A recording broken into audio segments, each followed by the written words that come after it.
U.S.-India trade crisis. Okay, let's unpack this. We are diving deep into the recent 2025 United States-India diplomatic and trade crisis. It really ignited back in August of that year. Right.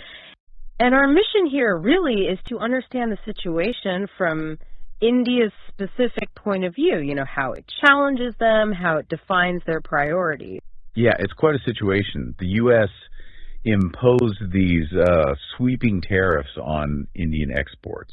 Eventually hitting, what, 50%? Which is staggering. Exactly. And a big part of that was tied to India continuing to import Russian oil. So how did India react? Well, it's fascinating. Their denouncement was immediate. Almost visceral, you could say. They didn't hold back. Not at all. They called the tariffs unfair, unjustified, and unreasonable. Straight up. Strong words. Very. And it wasn't just talk. It was a clear assertion of their own energy policy, their supply chains being independent. It all ties back to what they call strategic autonomy. Right, strategic autonomy. We hear that term a lot regarding India. It's their principle, basically. Charting their own course, not getting locked into one major power block. It's about their core national interests. Okay, so that commitment to strategic autonomy, it seems to drive a lot of their responses. But beyond the words, how quickly did these tariffs actually, hurt India's exports? What was the real economic fallout from their perspective? Well, the numbers, they tell a story. These tariffs were a direct threat to India's, $434 billion export engine? Wow. Yeah. And a significant chunk of that, like $87 billion, goes straight to the U.S. industry. Estimates were pretty grim. They were talking maybe a $4 or $5 billion drop just in engineering exports. Just engineering. And overall GDP growth, that could dip by as much as 0.5%. For an economy India's size, that's substantial. It really is a significant hit. So, okay, if I'm getting this right, which sectors felt the pinch the most, and why them specifically? It's mainly the labor-intensive sectors that were most exposed. Think textiles, gems, and jewelry, leather, auto components. These industries rely heavily on India's vital small and medium enterprises, the SMEs. Which employ huge numbers of people. Millions. So any tariff hit there, it directly impacts the livelihoods of, a massive part of the working population. But there were some exemptions, weren't there? That must have helped. Yes, and that's key. Pharmaceuticals, semiconductors, energy, critical minerals, they were exempt. That's huge for pharma, right? Given India's role. Absolutely massive, especially for India's generic drug exports. They supply, 50% of the U.S. market? So that exemption was critical. Definitely cushions some of the blow for those essential areas. But what about tech? It's not just traditional industries, right? India's tech sector is booming. How did this affect them? Good question. This wasn't just a small ripple for tech. It was more like a seismic shift, especially for India's emerging hardware and infrastructure side. What specifically?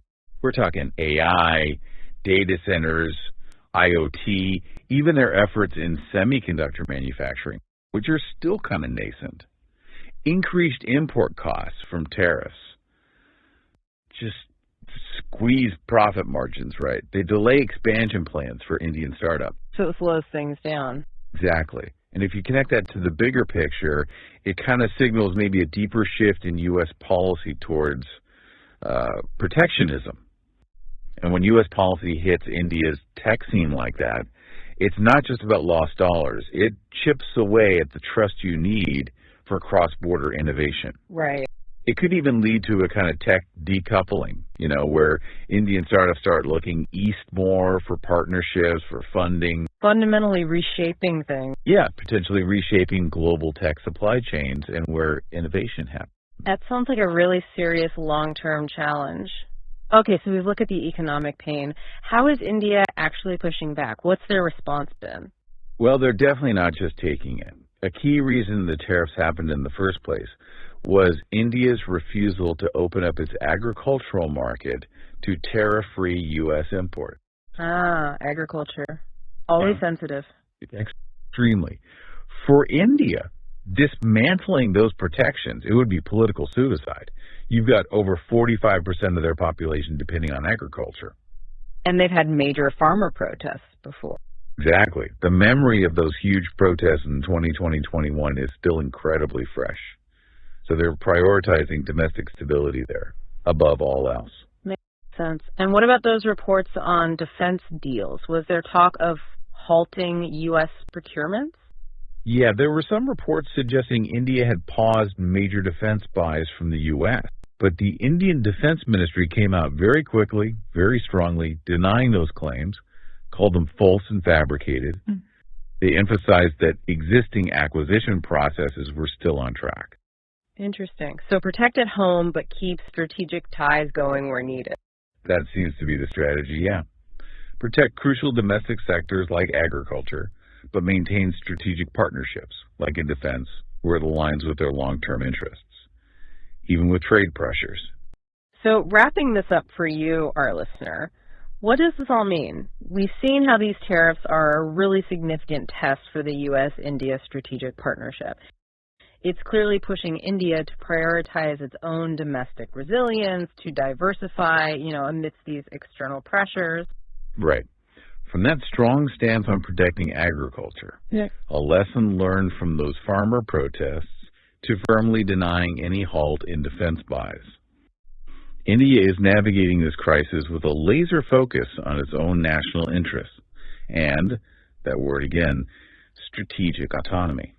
So it really raises a big question, doesn't it? In this increasingly complex world, where does India's commitment to self-reliance, to its multi-aligned foreign policy? Meaning, building relationships with various powers, not just sticking to one bloc. Where does that ultimately lead their future trade, their future diplomacy?